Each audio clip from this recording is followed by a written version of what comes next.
race and golf, two topics that rarely intersect when talking about relations in the United States in this current moment. But I think it needs to be discussed. I think it needs to be talked about because I believe that this game can bring people together because the game of golf is on a level playing field.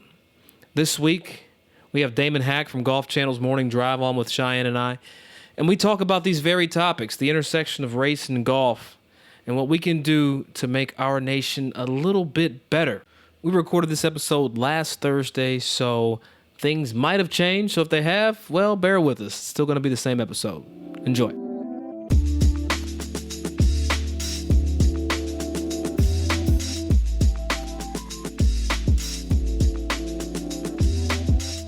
Welcome back to Birdies Not BS. Cheyenne and I have a very, very special guest with us today. We have NBC sports correspondent and host of Morning Drive, Damon Hack, with us today. Damon, welcome to Birdies Not BS. Doug, Cheyenne, what's going on? Everything. A lot, yes. It's good to hear from you again, though, Damon. It was nice to have the conversation on Morning Drive and continue it here today. How has everything been for you the last week? It's been a whirlwind. You know, as both of you know, you appreciate the platform to be able to express yourself, but it's exhausting too. You know, these are such Absolutely. tough issues, complex issues, and people expect you to have answers that you may not necessarily have. But I'm glad people are having conversations, even with the complexity. Now, Damon, tell me a little bit because, to my knowledge, you're one of the few African Americans that does on air for golf. Not in the history of golf, but currently, do you feel like you can speak freely amongst this climate right now as to how you feel? Or, and honestly, do you feel muted? Because I feel like I'm a bit muted. So I wanted to get your take on what you feel you can and can't say. Doug, I have felt muted, but in the last couple of weeks, I have felt a burden lifted. I wrote a column for golfchannel.com explaining the complexities of being so thankful and grateful for your job and your role on television, but also just devastated in seeing the country continue to make the mistakes that it's made over and over again. And I was at the dinner table with my family and talking to my soon-to-be 9-year-old triplets about these issues of the day, and it just struck me. I'm like, here I am, 48 years of age, and I'm telling them stories that my dad told me and my grandfather, his dad told him. Yeah, it's like it's not changed. Just really, it just hit me. It hit me hard, you guys, and I had to write. So I wrote and I expressed myself. And as someone who used to cover the game for the Times and for SI, I felt comfortable writing and putting my words on paper. And it's definitely kind of lifted a cloud a little bit. And I hope that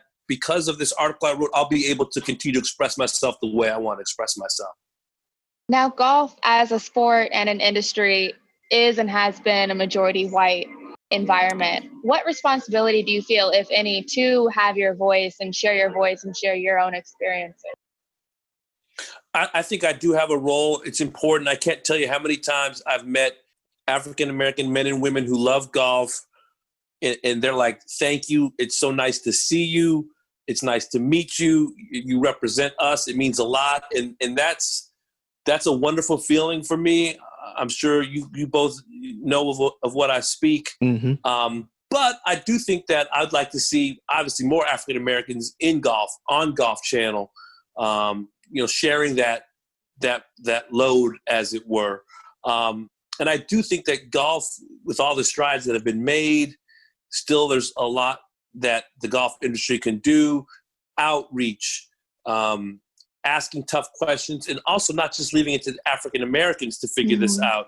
Right. I have said this is not a black problem. This is an American problem. And I think it's going to take collective and sometimes uncomfortable conversations to make some real systemic change. And what are you seeing at Golf Channel? Do you feel like you're moving pieces around a chessboard when it's coming to communicate with your colleagues and producers and from the powers that be there? Do you feel like they've put you in a position where they want you to speak freely, or do you feel like they've put you in a position where you still have to play this chess game with your words? I feel much more optimistic and thankful that the channel is letting me be me. And I have received overwhelming support for asking tough questions, writing a column and saying, can I be both grateful and frustrated and, blessed and beaten down? And I was a little bit surprised that they let me kind of ask these questions. These are uncomfortable questions. Some people might say, hey, what do you got to be complaining about? You're on TV, dude. And I'm like, hey, you don't know my backstory. You don't know that I've been frisked in front of my own home. You don't know that I've been pulled over for no reason, not speeding, not breaking any law, asked if I had drugs or weapons in my car. So I wanted to share my truth. And I am thankful that the folks at the channel, at Golf Channel and NBC, have been supportive and let me speak my truth. And I was told, guys, like, it's been about 7-8 years since I've been on Morning Drive, that I had to be myself. And in the last 2 weeks, I've had trouble being myself without being able to express my frustration about the current events of our nation. It's definitely been emotional. And like you said, it is complex and feeling grateful, but saddened and disappointed. And this is a cycle, again, like you and I kind of spoke about the other day. Have you been surprised by the support that you've had within the golf industry, and especially, golfers, non-Black golfers reaching out and posting and showing support? Has that surprised you at all, or how have you felt with seeing that? It has. It surprised me because I feel like there could have been a reaction of, I didn't do anything wrong. I'm not the problem here. But I do think the time for kind of comfortable naivety is over. And I think that I sensed that from others. And to hear from people with the USGA, I've heard from people with the PGA of America, the PGA Tour, from my own shop, what can I do to help? I want to be a part of the solution. And that really gives me some hope. This feels like a watershed moment in our nation. It feels different. We've had the stories of Emmett Till and Amadou Diallo. We can't keep repeating these same mistakes. And I feel like we're going to have some allies that maybe we didn't expect to have. Did you get a chance to see the statement and sentiments from Seth Waugh and Susie Whaley of the PGA of America? I did not. Susie's statement was probably one of the more interesting things I got to read. And the most impactful piece was, and I've always said this, I feel like golf needs to acknowledge its past. The blacks only or the whites only clauses to the late 60s in golf, and the struggles of guys having to play on the chitlet circuit and not having a chance and an opportunity to really play at a high level on the PGA Tour. And seeing Susie, and Susie, and just having her and a representative from the PGA of America make a statement acknowledging golf's past and preparing for golf's future, it stirred something up in me. And, to your earlier point with the players and the outreach, I actually have felt rejuvenated a bit in my blackness as a golfer. And I don't know if you felt that, Cheyenne, or you, Damon, but I'm excited to be the black guy at the golf course right now.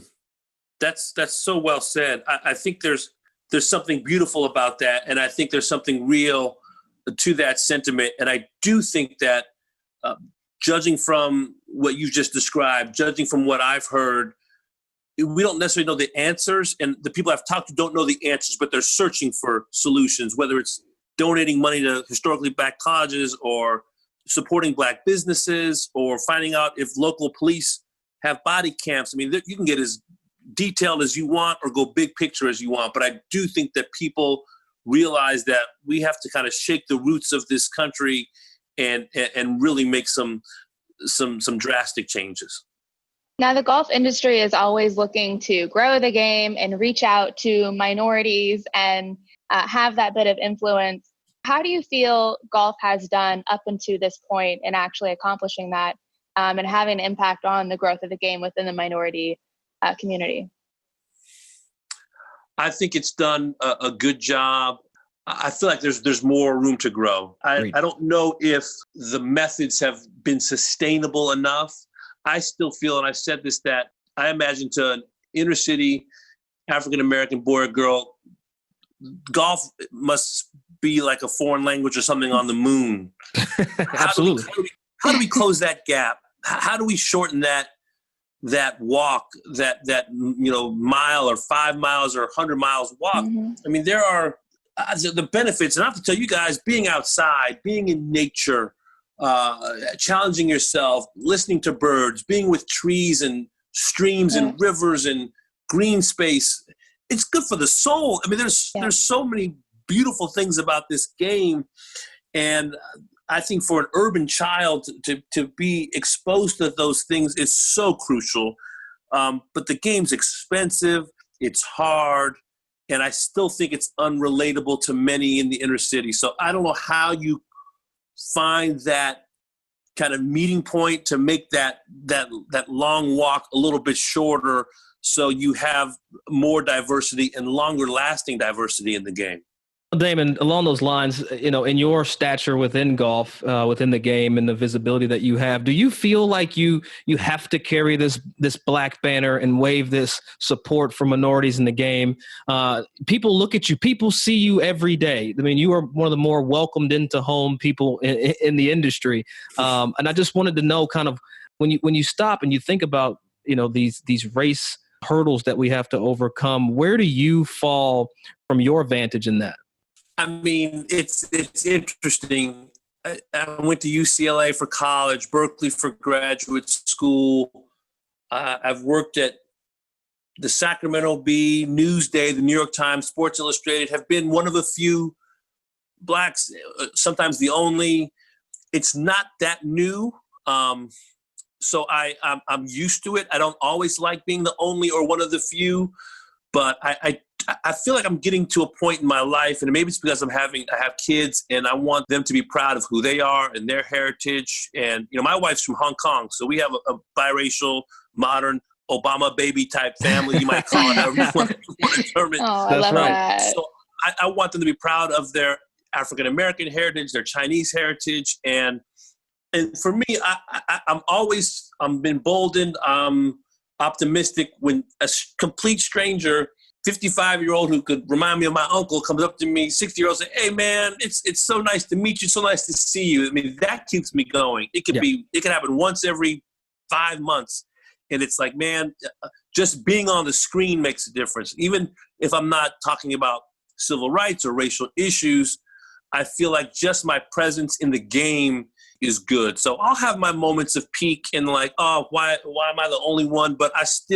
rather be the only one than not have any at all. No one. Yeah. Exactly. And I think Cheyenne and I both know how that feels to a certain degree. I was the only black guy in my high school for 3 years after transferring to Lexington Christian Academy. So I've run the gamut personally on being the guy to hold the black flag up. And I've also had to be the guy sometimes to put the black flag down because I was outnumbered. and you don't want to grab the wrong flag, right? Right. I think that's, again, one of the complex emotions that at least I'm feeling of, yes, I'm very proud to be black. Yes, I'm very proud to be able to represent a female black golfer in the LPGA and the golf industry. But during, the last few weeks, as you mentioned, it has been exhausting. And I think that's a responsibility that we don't necessarily, I don't think we should have, but in this time, it is so important to share your experiences, to share what you know, and to hopefully just let people in on, those conversations and that perspective that you have, because we are very few in this industry.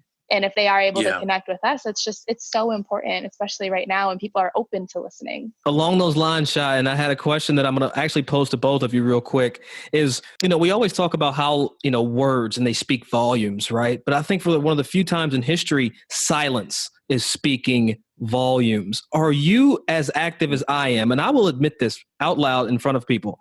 I am paying attention to who is not saying anything, who is not being supportive, because right now, silence is destructive to me. I want to be heard. I want people to be heard. I want to hear people. Are you seeing folks stepping up or making statements that you're proud of? Or are you also seeing those folks where it's like, well, damn, where are you at? I do hear what you say. I'm more of in this situation, I feel like we're hearing from people we haven't normally heard from. Michael Jordan, Tiger, is speaking out. We've seen, Ben and Jerry's Yeah.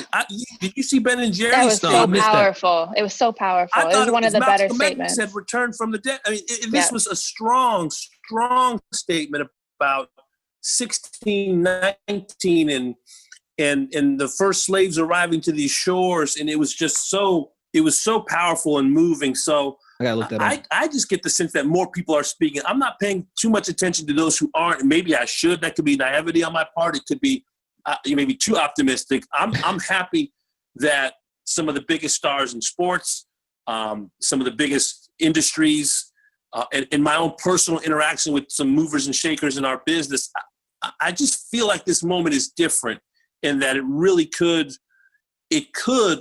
lead to lasting change. That's going to be hard. I mean, this is, as y'all know, this is a decades and centuries old issue, and it's not going to be solved in a week, in a month, in a year. But I just feel like this is a moment where people are really tired and trying to make systemic, lasting change.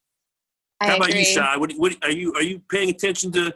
What are you noticing? I mean, honestly, I'm torn on this issue because I do see a lot of people speaking out, like you said, that we have not heard from ever when it comes to political or social issues or anything, especially relating to race. Yeah. And I've had friends reach out, just personally and texting to make sure I'm okay. How can they be an ally? And so I'm torn because I know everybody deals with things differently, whether it be private, public, but I do feel like in this moment, it's better to say something than nothing. Yeah. I'm not gonna solely judge somebody off of what they post on Instagram, but at the same time, like Doug said, silence does speak volumes right now. And this is a moment, and it is a day in our society of where social media is how we communicate. It's how we connect. It's powerful. It's super powerful. And that's a lot of how this movement is being created, Instagram and Twitter. And so, no, I'm not going to judge you off of what you post on social media, but at the same time, that is the only way right now we can show support and connect and share information. So I'm definitely torn, and I am paying attention to my friends or people within the industry who post normally. They post, they're very active, and during the last 2 weeks, they've been real quiet. So it does make me question. I'm going to give them time to process how they feel, how they want to react, and what they want to say. But right now I'm paying attention. It's funny. I've had a hard time personally with people reaching out to me in support, not from a negative standpoint. I've had a hard time of how to respond, Damon and Shai. I've had a hard time of what do I say back? And do I just say thank you, or do I use this as sports coaches say, a coachable or a teachable moment? I've had colleagues reach out to express their frustration, their sleepless nights, and not knowing what they think. And all they know is that they want to say that they support me and they support where we could be going as a nation if we get our everybody on the same page. But my response back, and I want to get your take on this, it has been, don't tell me, tell your family and your social circles. Now, I don't know if that's me being a little bit too Malcolm over Martin, but I just feel like for white folk to tell black people, like, we're with you, I appreciate it. I don't want to downplay that. But if you want to make some changes and make some moves and you want to shake, tell your mama, your auntie, and your cousin them, because that means a lot more to me personally. I think you're onto something, man. That's true. And I've gotten more notes and text messages in the last 2 days than I ever have, at least since my boys were born. So that'll tell you about the volume of thank yous and I never knew. And oh my gosh, why didn't you say anything before? It's been a whole array of responses, and that's fine. But I will say this, and to that I agree that we do have to see what happens next. It's one thing to send a text message. It is another thing to say, you know what, I'm going to get my fingernails dirty now and dig into this and try to rectify these wrongs and inequities. And it doesn't mean that, and this is the point I want to make. I think white people they carry their own guilt, undoubtedly, and questions about white privilege, and they don't want to be accused. These are, in many places, these are good people. These are good folks. Yeah. But I do think there's probably a fear of saying, well, what did I do? And it's not about what you did; it's about what you can do. Right. And I hope that, and I think that many of them will, and that many of them are struggling with how to help. But I think it's the time for being kind of comfortably, ignorant or naive is past, and that if it's one thing to send a text, and now it's time to really dig into the issues and find some solutions. You made a great point of people, some people interpreting this as an attack on them, as though this is their fault strictly because they're white. But I'm really encouraged by the people who are seeing this as an opportunity to listen, to see what they can do, make a change, and hopefully that can snowball into something, like you said, that's able to be sustained. I'm just proud, and I'm super proud of the fact that for the first time in my history as an individual, people are actually having a conversation about race in America. People are questioning the statements, the inflammatory statements made by federal and local government officials. They're looking to take matters, I don't want to say into their own hands individually, but collectively into their hands. And that's one of the more exciting things that I've seen, is the fact that when you look back at the race riots in history, it's always been whites versus blacks. And for the first time in history that I can think of, it's a collective cornucopia of ethnicities that are fighting for the same thing. And it's one of the more exciting things I've seen. And it gives me goosebumps too, to see not only within the United States, but global as well. You're seeing protests in Paris and Japan and all over the world of people who are looking at us and recognizing what is happening to Black people. And I think that's so powerful in history. I've never been through something like this in my lifetime. And it's exciting to see people coming together and truly fighting for Black people, whether you have brown skin or not.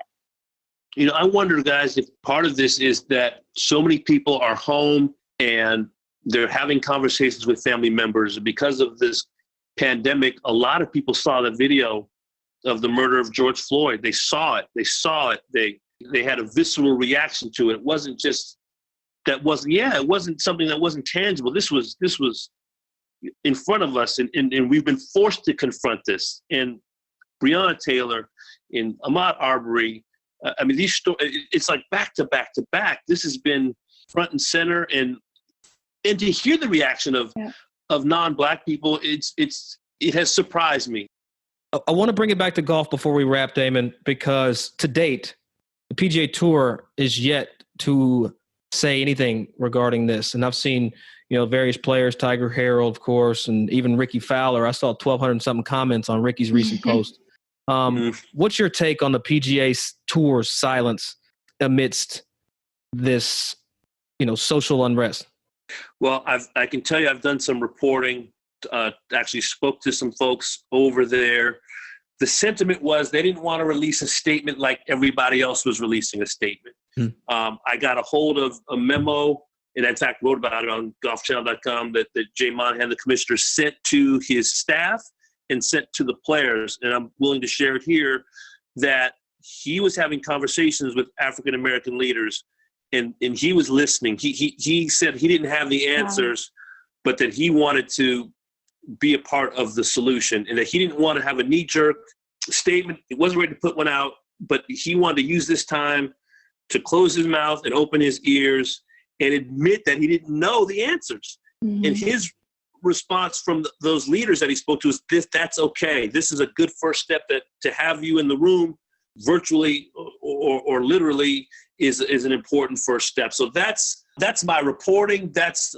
I'm leaning, again, the optimist in me is leaning on that I'm hoping that this powerful, wealthy PGA Tour, which gives so much money to charity and has the most remarkable retirement program for its players of any company on the planet, and has this incredibly wealthy FedEx Cup playoff throughout the season, can really do something powerful here. And so my hope is that Jay Monahan and the folks in Ponte Vedra are really putting their minds together, talking to some people, CEOs in the African-American community, the handful of Fortune 500 leaders who are African-American. There aren't that many, I believe it's 4, but that they are really asking some tough questions and looking inward before releasing a statement. That's been my reporting, and that's also been my wish. I will admit that.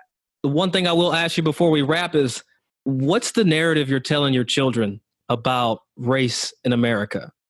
We've gotten them books on Martin Luther King. We've had conversations about race in America.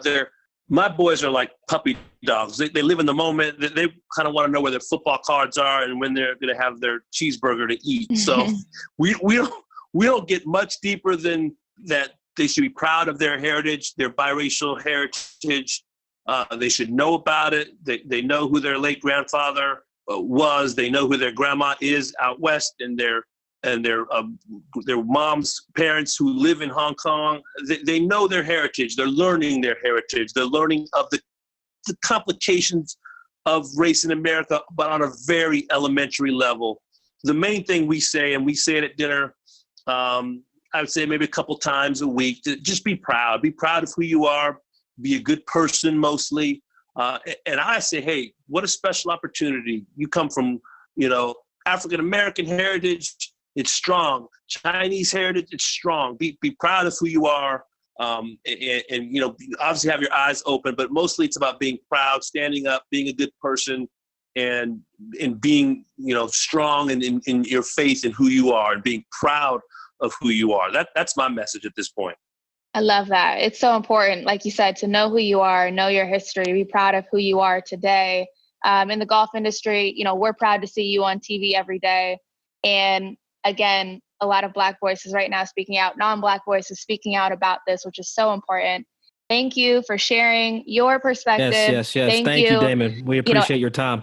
On Good Morning Drive, thank you for sharing this important topic too, because it definitely needs to be heard. Thank you, Doug. Shine. Thank you, fam. I appreciate it. Absolutely. And that's it for this week's episode. You know where to find us. Shine, let them know. BirdiesNotBS.com. We're on Instagram, Facebook, Twitter at BirdiesNotBS. Send us your questions. We're here every Thursday. So yeah, we want to hear your response. We want to know your questions for us as well as Damon. And Damon, how do we get a hold of you? You can hit me up on Twitter or Instagram, Damon Hack GC. I've also launched a wine Instagram page at Goats and Grapes, greatest of all time, and grapes kind of intersection of sports and wine. I love that. All right, well, we're gonna have to get on that because Cheyenne got a drink right now. Thank you, Damon, and thank you, Cheyenne, and all the best to both y'all. Let's continue this good fight because we're gonna come out on the other side much, much better.